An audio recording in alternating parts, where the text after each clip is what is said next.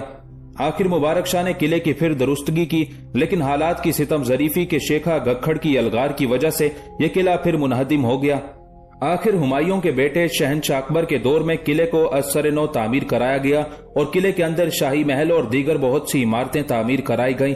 بعد کے دور میں جہانگیر، شاہ جہان اور اورنگزیب عالمگیر نے اپنے اپنے دور میں محلات کے علاوہ نشست گاہیں، باغات، خوابگاہیں، شاہ برج، حمام، نولکھا، شیش محل، دیوان عام و موتی مسجد اور قلعے کے عالی شان دروازے بھی تعمیر کروائے۔ اس سے قلعے سے متعلق تفصیل جاننے کے بعد سب قلعے سے نکلے، کچھ دیر دریائے راوی کے کنارے کھڑے رہے، اس لیے کہ ان دنوں دریائے راوی قلعے اور شاہی مسجد کے پہلو میں رواں دوا رہتا تھا۔ اس کے بعد سب مسجد میں داخل ہوئے۔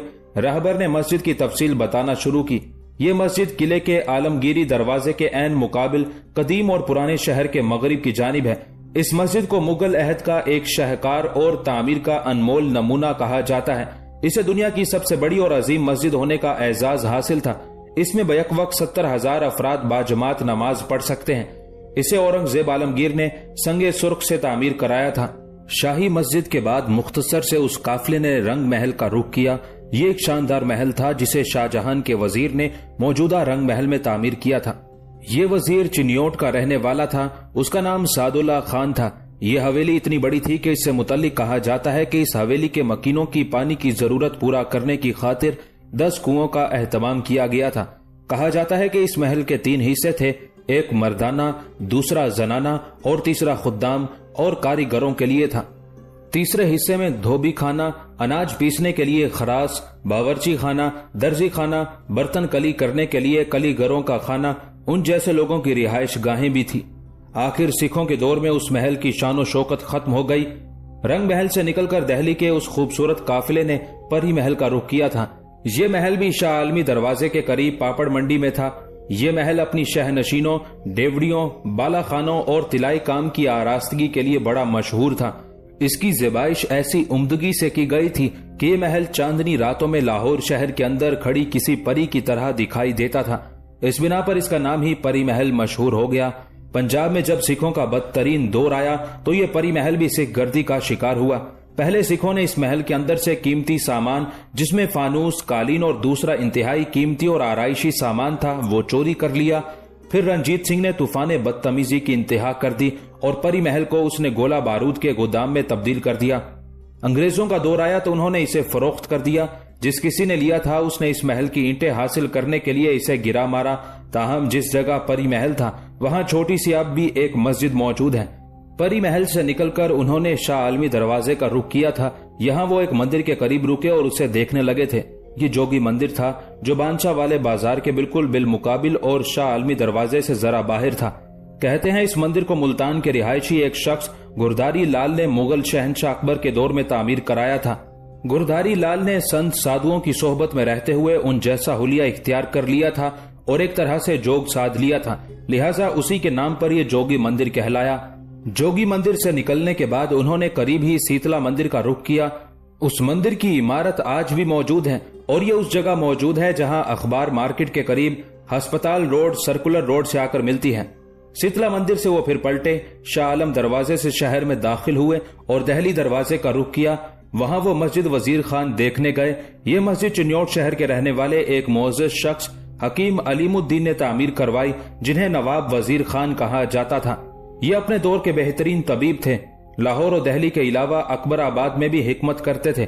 یہ مسجد انہوں نے دہلی دروازے کے اندرونی حصے میں تعمیر کرائی تھی۔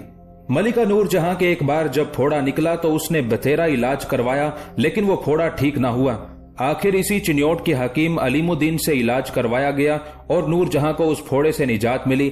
یہ بھی کہا جاتا ہے کہ جہانگیر اور شاہ جہان کے درمیان جب اختلافات پیدا ہوئے، یہ اختلافات تخت نشینی کی وجہ سے تھے۔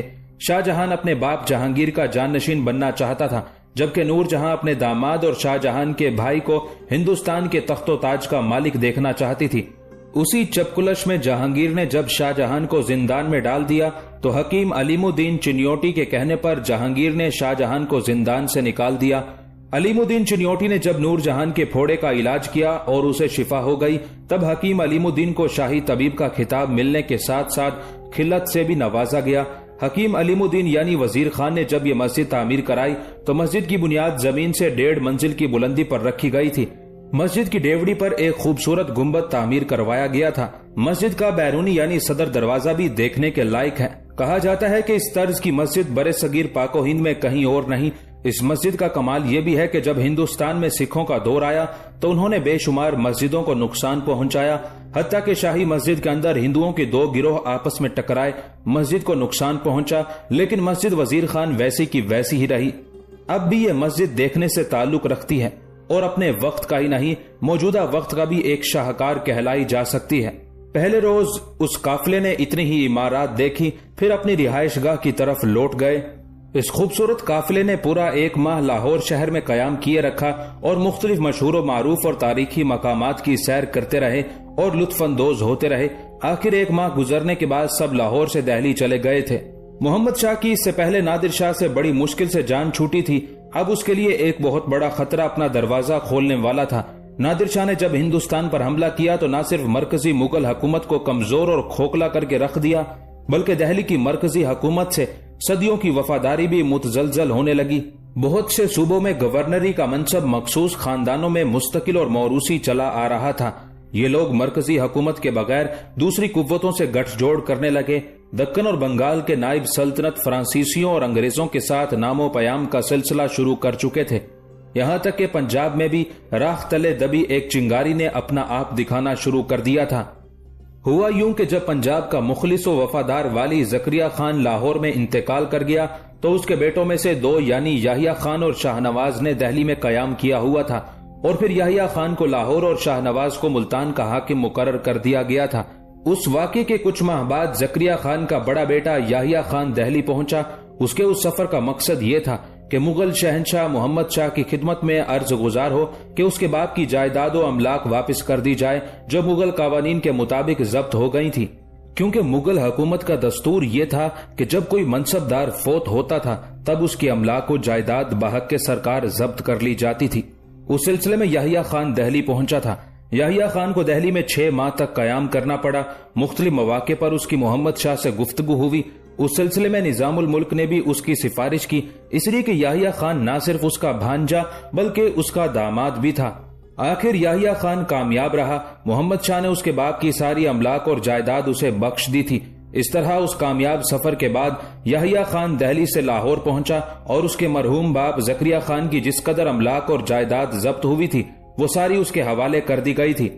اب چاہیے تو یہ تھا کہ یحییٰ خان اس جائیداد میں اپنے دوسرے بھائیوں یعنی شاہ نواز اور میر باقی کو بھی شریک کرتا، لیکن اس نے ایسا نہیں کیا۔ میر باقی تو خاموش طبع تھا، وہ ویسے بھی گمنام زندگی بسر کر رہا تھا اور جائیداد و املاک سے وہ کوئی تعلق بھی نہیں رکھنا چاہتا تھا، لیکن شاہ نواز تو ہر صورت میں اپنا حصہ لینے پر تلا ہوا تھا۔ شاہ نواز ویسے بھی ایک آتش خو اور شعلہ مزاج انسان تھا۔ جب اسے خبر ہوئی کہ اس کا بڑا بھائی یحییٰ خان لاہور سے دہلی آ گیا تھا اور دہلی میں محمد شاہ نے رحم دلی سے کام لیتے ہوئے ان کے باپ کی ساری املاک یحییٰ خان کو دے دی ہیں، تب شاہ نواز ملتان سے لاہور پہنچا اور بڑے بھائی یحییٰ خان سے شدت کے ساتھ مطالبہ کیا کہ باپ کی جائیداد و املاک میں سے اس کا حق اور حصہ دیا جائے۔ اس مسئلے پر جب گفتگو شروع ہوئی تو نوبت تلخ کلامی تک جا پہنچی۔ معاملہ یہی ختم نہیں ہوا بلکہ تلواریں میان سے نکل آئیں۔ دونوں بھائیوں کے حمایتی لشکر اکثر لاہور شہر کی شاہراہوں پر جنگ و جدل میں مصروف ہو جاتے۔ دونوں بھائی شہر سے باہر خیموں میں مقیم ہو گئے تھے، جبکہ ان کے لشکری اپنے آقاؤں کے برعکس زبانی جنگ پر اکتفا نہیں کرتے تھے بلکہ شمشیر و سنا کا استعمال کرنے سے دریغ نہیں کرتے تھے۔ شاہ نواز نے جب دیکھا کہ یحییٰ خان اسے کچھ بھی دینے کے لیے تیار نہیں ہے تو اس نے ملتان سے اپنے مزید لشکری منگوا لیے۔ معاملہ طول پکڑنے لگا تھا۔ بہت جلد اس معاملے نے خانہ جنگی کی صورت اختیار کر لی اور باقاعدہ دونوں فریقین پہلے شہر سے باہر ٹکراتے رہے اور آخر نوبت یہاں تک پہنچی کہ اندرون شہر بھی دونوں فریقوں کا تصادم اور ٹکراؤ شروع ہو گیا۔ اس طرح دونوں بھائیوں کے لشکر میں خون ریزی اور قتل و غارت گری کے واقعات معمول کا حصہ بن گئے۔ یہ خانہ جنگی پورے 4 ماہ تک جاری رہی اور حیرت اور دکھ کی بات یہ کہ ان 4 ماہ کے دوران پنجاب خصوصاً لاہور میں خانہ جنگی کا عالم تھا۔ دہلی میں مغل شہنشاہ محمد شاہ رنگیلا نے اس چنگاری کو دفن کرنے کی کوشش نہ کی اور اس غفلت کی وجہ سے لاہور سے اٹھنے والی یہ چنگاری بتدریج شعلے کی صورت اختیار کرنے لگی۔ پھر مارچ کے مہینے میں یحییٰ خان اور شاہنواز خان دونوں بھائیوں کے لشکر ایک دوسرے کے خلاف اپنی پوری طاقت و قوت سے حرکت میں آئے۔ دونوں کا ٹکراؤ ہوا۔ خوفناک اور ہولناک جنگ دونوں بھائیوں کے درمیان ہوئی۔ اس جنگ کے نتیجے میں یحییٰ خان کو شکست ہوئی اور فاتح کی حیثیت سے شاہنواز خان اپنے شہر میں داخل ہوا۔ شہر میں داخل ہونے کے بعد شاہنواز نے اپنے بڑے بھائی یحییٰ خان کو گرفتار کر لیا اور اسے لاہور کے زندان میں ڈال دیا۔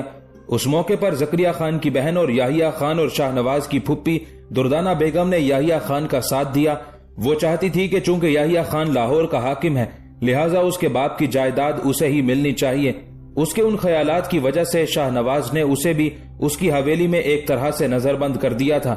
شاہنواز نے یحییٰ خان کو گرفتار کر کے زندان میں تو ڈال دیا تھا لیکن اب وہ سہما ہوا اور خوف زدہ بھی تھا، اس لیے کہ یحییٰ خان مغل سلطنت کے وزیر کا داماد تھا۔ اسے گرفتار اور نظر بند رکھنا شاہنواز کو راس بھی نہیں آ سکتا تھا اور شاہنواز کو یہ بھی خطرہ تھا کہ یحییٰ خان کو زندان میں ڈالنے کا خطرناک نتیجہ بھی برآمد ہو سکتا تھا۔ انہی اندیشوں کے تحت شاہنواز کو اپنا مستقبل تاریک نظر آنے لگا۔ اسے خطرہ لاحق ہو گیا تھا کہ یحییٰ خان کو زندان سے نکالنے کے لیے نظام الملک کسی وقت بھی ایک لشکر دہلی سے لاہور کی طرف روانہ کر سکتا ہے اور وہ لشکر اگر اس پر حملہ ہوا تو اس کا خاتمہ کر کے رہے گا۔ لہٰذا شاہنواز نے غداری پر اترتے ہوئے ایک طرح سے ہندوستان میں مغل سلطنت سے غداری کرنے کا فیصلہ کر لیا۔ پورے پنجاب کا حقیقی معنوں میں حاکم محمد شاہ نے اپنے وزیر نظام الملک کو ہی مقرر کیا تھا۔ آگے نظام الملک نے پنجاب کو 2 حصوں میں تقسیم کر کے یحییٰ خان اور شاہنواز خان کے سپرد کر دیا تھا۔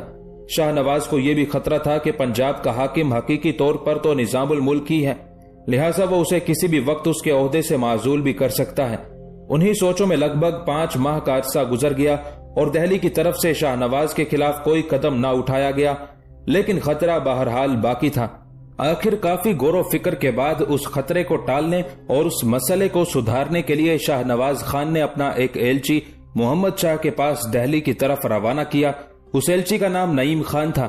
اس ایلچی کے ذریعے شاہنواز نے گزشتہ زیادتیوں سے تائب ہونے کا اعلان کیا اور گزشتہ غلطیوں پر پشیمانی کا اظہار کرتے ہوئے استدعا کی کہ اسے لاہور کا نائب حاکم بنا دیا جائے۔ شاہنواز کا یہ سفیر دہلی پہنچا۔ اس ایلچی کا قیام دہلی میں طویل ہو گیا۔ اسی دوران نظام الملک کی طرف سے ایک خط شاہنواز کو ملا جس میں نظام الملک نے شاہنواز سے مطالبہ کیا تھا کہ وہ فی الفور یحییٰ خان کو رہا کر دے، لیکن شاہنواز نے نظام الملک کے اس خط کا جواب یہ دیا کہ جب تک اسے پنجاب کی حکومت کی سند نہیں عطا کر دی جاتی اس وقت تک وہ یحییٰ خان کو رہا نہیں کرے گا۔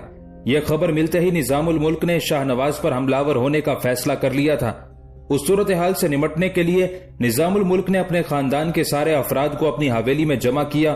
جب سب لوگ اس کی حویلی کے بڑے کمرے میں جمع ہو گئے تب یحییٰ خان اور شاہنواز کی جو صورتحال تھی تفصیل کے ساتھ ان کے سامنے پیش کی۔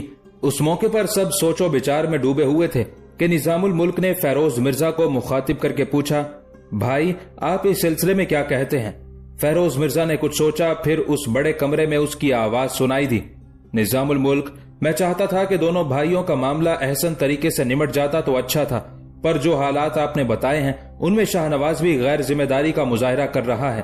اگر یحییٰ خان نے اس کے حقوق سلب کیے تھے تو اسے چاہیے تھا کہ آپ کے پاس آتا، یحییٰ خان کے خلاف جو شکایات تھی وہ پیش کرتا اور اس کے بعد خاندان کے سب افراد مل کر اس کے حقوق اسے ضرور دلاتے، لیکن اس نے جو یحییٰ خان کو زندان میں ڈال دیا ہے یہ بہت بڑی زیادتی ہے۔ فیروز مرزا جب خاموش ہوا تب مہرونسا نظام الملک کی طرف دیکھتے ہوئے کہنے لگی، نظام الملک، پہلے یہ کہو کہ تمہارا کیا ارادہ ہے، تم کیا چاہتے ہو؟ نظام الملک نے ایک بھرپور نگاہ سب پر ڈالی، پھر کہنے لگا، اگر میرے ارادے پوچھتے ہیں تو میں یحییٰ اور شاہنواز دونوں کو ہی پنجاب کی حکمرانی سے ہٹا دینا چاہتا ہوں۔ محمد شاہ نے ویسے ہی پورے پنجاب کا حاکم مجھے مقرر کیا تھا اور میں نے اپنی طرف سے دونوں بھانجوں کو لاہور اور ملتان کا حاکم بنا دیا۔ اب وہ دونوں اگر آپس میں اتفاق نہیں رکھتے تو میں سمجھتا ہوں دونوں اس قابل نہیں ہیں۔ میں چاہتا ہوں کہ لشکر کو تیار کروں اور لاہور کا رخ کروں۔ یحییٰ خان کو رہا کرانے کے بعد یحییٰ خان اور شاہنواز دونوں کو ان کے منصب سے ہٹا دوں اور لاہور میں اپنے بیٹے میر منو کو رکھوں جو پورے پنجاب کے حاکم کی حیثیت سے وہاں قیام کرے۔ اس سلسلے میں محمد شاہ سے تفصیل کے ساتھ میری گفتگو ہو چکی ہے اور اس نے سارا معاملہ مجھ پر چھوڑ دیا ہے کہ میں جیسے چاہے کروں۔ نظام الملک جب خاموش ہوا تب خوشی کا اظہار کرتے ہوئے شہاب الدین بول اٹھا، چچا اگر یہ بات ہے تو میں چاہوں گا کہ میر منو کے ساتھ میں بھی مستقل طور پر لاہور میں قیام کروں۔ شہاب الدین کی اس خواہش پر میر منو اور نظام الملک مسکرا دیے تھے۔ پھر نظام الملک نے اسی مسکراہٹ میں شہاب الدین کو مخاطب کیا، بیٹے پہلے اپنی ماں اور بیوی سے اس سلسلے میں مشورہ کیا ہے؟ جہاں تک میری بیوی کا تعلق ہے وہ اس سے متفق ہے، اس لیے کہ اس سے پہلے جب ہم لاہور گئے تھے تو اس نے وہیں رہنے کا ارادہ ظاہر کیا تھا۔ جہاں تک میری ماں کا تعلق ہے کہ جب یحییٰ خان اور شاہ نواز کی یہ صورتحال درست ہو جائے گی تو اماں کو بھی میں وہاں بلا لوں گا۔ یہاں تک کہتے کہتے شہاب الدین کو رک جانا پڑا، اس لیے کہ میر منو پاربتی کی طرف دیکھتے ہوئے کہنے لگا، پاربتی میری بہن، جو کچھ شہاب الدین نے کہا ہے کیا تم اس سے اتفاق کرتی ہو؟ اپنے خوبصورت لبوں پر گہری مسکراہٹ بکھیرتے ہوئے پاربتی منہ سے تو کچھ نہ بولی، تاہم اس بات میں اس نے اپنی گردن ہلا دی تھی۔ ماحول ملک اس ساری صورتحال کا بغور جائزہ لے رہی تھی، فوراً بول اٹھی، اگر یہ بات ہے تو پھر ہم بھی ان کے ساتھ وہاں قیام کریں گے۔ اس سے پہلے صرف شہاب الدین اور کاور دونوں جنگوں میں حصہ لیتے رہے ہیں، اب سب لشکر میں شامل ہوں گے تاکہ سب کو لاہور میں قیام کرنے کا موقع ملے۔ فیروز مرزا، تقدیس خانم اور کرا خاتون کے علاوہ ان کی دادی مہر النساء نے بھی اس تجویز سے اتفاق کیا تھا۔ پھر فیصلہ کن انداز میں وہ کہہ رہا تھا، شہاب الدین، کاورد خان، شرف الدین اور عباد الدین میرے بچوں، میر منو کے ساتھ مل کر آج ہی تم اپنی تیاریوں کو آخری شکل دینا شروع کر دو۔ میں شاہ نواز پر حملہ آور ہونے کے لیے زیادہ دن انتظار نہیں کروں گا، میں وقت ضائع کیے بغیر یہاں سے کوچ کرنا چاہتا ہوں۔ سب نے نظام الملک کی اس تجویز سے اتفاق کیا تھا، پھر سب کے لیے نظام الملک کے ہاں ہی کھانے کا اہتمام ہونے لگا تھا۔